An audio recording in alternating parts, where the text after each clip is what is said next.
Hi. Uh, we need to talk. Yes, એટલા માટે જ બોલાવી છે. ઘરે આવ્યો હતો તમારી. તે કહ્યું હતું ને કે હું મારી બેન સાથે વાત કરી લઉં કે આપણે લોકો થોડું ઘણું આગળ વિચારી રહ્યા છીએ. તો આ રિલેટેડ તારા ઘરે આવીને બેન સાથે વાત કરી હતી. શું કીધું? એમણે તો કહ્યું હતું કે ઘરે વાત કરશે અને વાત કરી પણ ખરા, પણ પરિણામ બહુ જુદું આવ્યું છે. તારા મમ્મી નથી માની રહ્યા. એ કહે છે કે અમે લોકો ક્યારેય પણ તને સાચવી નહીં શકીએ. મતલબ કે મારી સાથે તું ક્યારેય ખુશ નહીં રહી શકે.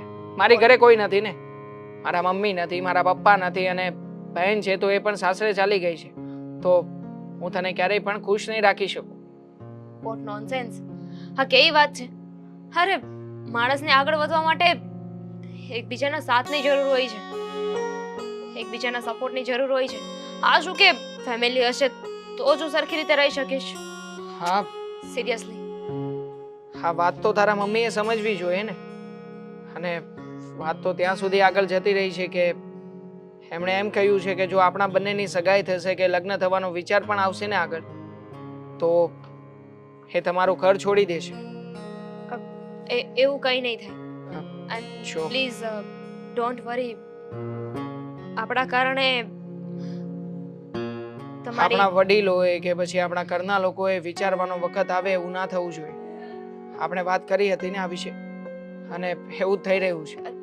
Let me speak. જો ડોન્ટ વરી. આપણા કારણે તમારી બેનને એટલે કે મારા ભાભીને કઈ પ્રોબ્લેમ નહીં થાય. મને ખબર છે મારા મમ્મીનો બિહેવિયર ભાભી પ્રત્યે થોડો ખરાબ છે. એમને હજુ સુધી કોઈ સરખી રીતે સમજાવ્યું નથી. સરખી રીતે સમજાવવાની જરૂર છે. બટ મારે તમને એક ક્વેશ્ચન પૂછવો હતો. કયો ક્વેશ્ચન? બોલો ને. તમે શું વિચારો છો અબાઉટ અસ? ઘણા બધા વિચારો કરી રાખ્યા હતા. મન તો એવું હતું કે તમારી સાથે લગ્ન કરીને કંઈક આગળનો ફ્યુચર પ્લાનિંગ વિચારીશ. મતલબ કે તમે પણ કોઈ સારી રીતે મને સપોર્ટ કરતા હશો, હું પણ તમને સપોર્ટ કરતો હોઈશ. આપણે બંને જણા ખૂબ આગળ વધીશું. પણ હવે નથી લાગતું કે આવું ક્યારેય પણ શક્ય બને. શું? મારો સવાલ તમે સરખી રીતે સમજ્યા નથી. મેં તમને એમ પૂછ્યું કે તમે શું વિચારો છો? You want to be with me or not? Yes, also. પણ મજબૂરી છે. ઘરના લોકોની વિરુદ્ધ જઈને ક્યારેય પણ તમારી સાથે લગ્ન નહીં કરી શકું. માટે તમને અહીંયા ના પાડવા માટે જ બોલાવ્યા છે. બોલી લીધું. જો બધાને છે ને એક ચાન્સ મળે છે, એક ચાન્સ આપવામાં આવે છે, અને હું પણ એ ચાન્સને ડિઝર્વ કરું છું. હા, પણ હું આપણને એક લોકોને નહીં. આપણે ને તમે તમારા મોઢેથી બોલ્યા છો કે આપણે, તો આપણા માટે એક ચાન્સ. ટ્રસ્ટ મી, હું બધું જ સંભાળી લઈશ. તમે ચાલો મારી સાથે. અશક્ય છે. અશક્યને શક્ય કરવાના વિચારો કરો છો, જે ક્યારેય પણ નહીં થાય. કીધું ને, થઈ જશે.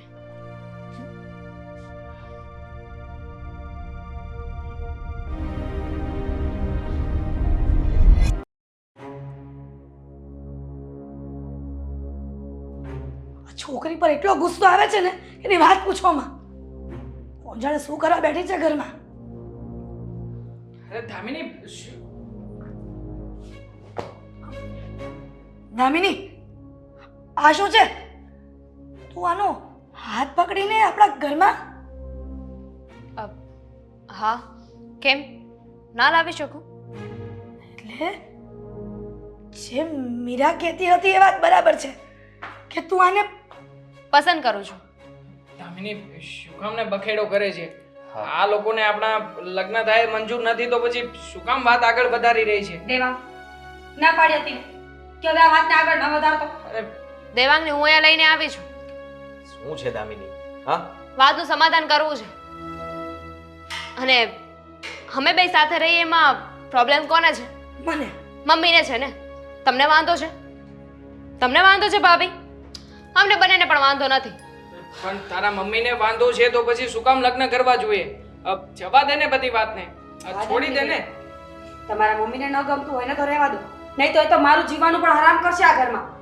ભગવાન ન કરે ને મારા ડિવોર્સ કરાવ્યા તો. દામિની, મને બધી ખબર છે. આ બધા ષડયંત્રની પાછળ ફક્ત ને ફક્ત મીરાનો હાથ છે. લે, કોઈ ષડયંત્ર નથી અને મારી બહેનનો આમાં કોઈ જ વાંક નથી. અમે લોકો નોર્મલ ટોકિંગ કરી રહ્યા હતા અને એકબીજાના મન મળી ગયા. અમે વિચાર કર્યો કે ઘરે લોકોને વાત કરવી જોઈએ અને જો એ લોકો કહે છે ને તો જ આગળ કંઈ વિચાર કરીશું. અને એટલા માટે જ અમે તમને વાત કરી છે. જુઓ, કંઈ થયું નથી હજી સુધી અને આમાં જો મારી ભૂલ હોય તો એની માફી પણ માંગી રહ્યો છું. તારી કોઈ ભૂલ નથી. વાંધો મમ્મીને જ છે ને. શું વાંધો છે તમને? દામિની, શું શું ખામી શું છે આમાં? હા બોલો ને, બોલો, શું ખામી છે આનામાં? તું કેમ નથી સમજતી? દેવાંગ એકલો છે, એની આગળ પાછળ કોઈ નથી. નથી એના મા બાપ કે નથી ભાઈ બહેન. આ બેન છે એ પણ જાણે કેવા સ્વભાવની છે ને ખબર નથી પડતી. એકદમ સાચી વાત કરી તમે. એના માટે જ તો દેવાંગને મેં પસંદ કર્યો છે ને. તમે જ કહ્યું ને, દેવાંગની આગળ પાછળ કોઈ નથી. તો મારે તો એવા છોકરાની જ જરૂર છે. કારણ કે વિચાર કરો, હું એવા છોકરાને પસંદ કરીશ કે જ્યાં ફૂલ ફેમિલી હશે, ભણેલા ગણેલા હશે બધા, મારા જેવી ભણેલી ગણેલી નણંદ હશે, ફોરેન ગઈ હશે, આ ભાઈ જેની પત્નીને એટલું બધું પ્રેમ કરતો હશે, સાસુ જે હંમેશા મને હેરાન જ કર્યા કરે. હવે જો આવું ફેમિલી મળે એના કરતાં તો સારું છે ને કે હું એવા ફેમિલીમાં જાઉં કે જ્યાં કોઈ હોય જ નહીં, હું અને મારા હસબન્ડ. કારણ કે તમારા જેવી સાસુ મળે ને એના કરતાં તો ના હોય ને એ જ સારું. દામિની, આ તું શું વાત કરે છે? એટલે તું તારી માની વિરુદ્ધ થઈને આની સાથે લગ્ન કરીશ? ના ના, એ તો સાસુની વિરુદ્ધ બોલે છે, હા. તમારી વિરુદ્ધ નહીં મમ્મી. અને બીજી એક વાત, જો દેવાંગ ગમે તેવો છે પણ સારો છોકરો છે. હવે ભાભી આપણા ઘરમાં લગ્ન કર્યા, એમની નણંદ એ એટલું ભણેલી છે, એટલો સારો એવો પરિવાર છે, સાસુ છે, હસબન્ડ છે, બધા એટલા એજ્યુકેટેડ છે, ભાભી પોતે એટલું ભણેલા છે, પણ છતાંય આ ઘરમાં કાંઈ ફ્રીડમ છે એમની પાસે નહીં ને. પોતે કાંઈ જોબ પણ નથી કરી શકતા. તો પછી આવા ફેમિલીનું શું કરવાનું?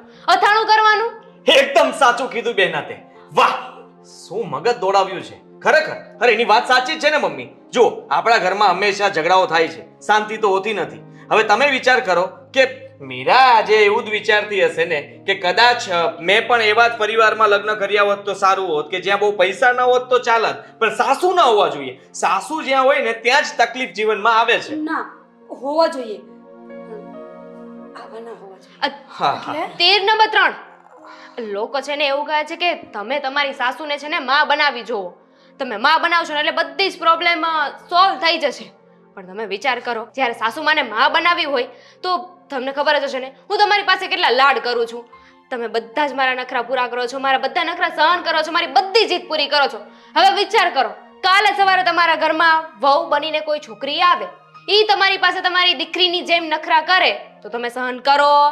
ના કરો ને. સાસુ મોમ મને ચા બનાવીને આપો તો ન કર. ના કરો ને. ના. તો પછી આ તમે મહિનાની અંદર ડિવોર્સ કરાવી દો ને. તો તમે જ્યારે તમારી દીકરીના નખરા સહન કરી શકો છો તો વહુના કેમ નહીં? અને જો એ ન થતું હોય તો તમારે પછી માં બનવાની જરૂર શું છે? સાસુ બનીને રહ્યો ને. મમ્મી જરાક તો વિચાર કરો. તમારી દીકરી તમને બહુ સારો એવો પાઠ ભણાવી ગઈ. તમે તમારા જ ઘરમાં કેવી રીતે મીરા સાથે રહો છો એને ખબર પડી ગઈ. હા, ઓછા સમયમાં એને જાણ થઈ ગઈ કે વાંક તમારો જ છે. થઈ જ જાય ને. કારણ કે હું જ્યારે આ ઘરમાં આવીને ત્યારથી જ મમ્મી ભાભીના વિશે ગમે તેમ બોલતા હતા. અને એકવાર તો મેં મારા કાનેથી સાંભળ્યું હતું, ભાભીનો કોઈ વાંક નહોતો, પણ છતાંય બધી જ વાતમાં ભાભીને ખીજાયા કરે. અરે ભાભી બીજા ઘરેથી આવે છે તો શું થઈ ગયું? લાફો પણ માર્યો હતો. તમે તમારી દીકરીને માર્યો છે લાફો કોઈ દિવસ? તમે કહ્યું જ નથી ને કે મમ્મીએ મને લાફો માર્યો હતો. મેં જોયું તું મમ્મીએ લાફો માર્યો હતો. આ વિશે મને મારી બેને ક્યારેય વાત નથી કરી. કોઈને નથી કહ્યું, આમને પણ નહીં. પૂછ, કહ્યું તું? હા, કેમ નહોતું કહ્યું? તારે કહેવું તો જોઈએ ને. આખરે આ ઘર તારું ઘર થોડી છે, આ તો તારા સાસુનું ઘર છે. તો પછી સાસુ માં જે કંઈ પણ કરી રહ્યા હોય એની ફરિયાદ તો કરવી જોઈએ ને. કેમ ના કરી ફરિયાદ? કેમ કે દેવા એને વહુની જગ્યાએ દીકરી બનતા આવડું, પણ મને સાસુની જગ્યાએ માં બનતા ન આવડું. સમજી ગયા? હવે કઈ તીર પડ્યા છે? ના, હવે તમે જઈ શકો છો, કારણ કે તમારો સંબંધ તો ક્યારેય મમ્મી મંજૂર નહીં કરે. હા ચાલો અમે જઈએ, ના બીજું તો ના શું. દામિની, તું આ ઘર છોડીને ન જા. તારું સગપણ દેવાંગ સાથે હું કરાવી દઈશ. મને ખબર છે કે જેની બેન આટલી સંસ્કારી હોય એના ભાઈમાં સંસ્કારની કોઈ ખામી ન હોય. ભલે મા બાપ વગરનો દીકરો રહ્યો પણ મારી દીકરીને ક્યારેય દુખી નહીં કરે. એની મીરા તો શું, હું ગેરંટી આપું છું, હું ક્યારેય મીરાને હવે હેરાન નહીં કરું, જેમ ભાવે તેમ વર્તન નહીં કરું.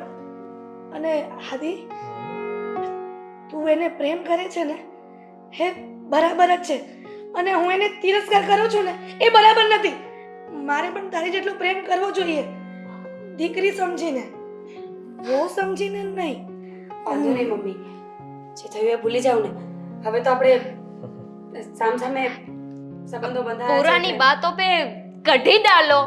કઢી હા, છાસ એ એવું કહી રહી છે કે તમે લોકો અમને કોંગ્રેચ્યુલેશન્સ તો કહો.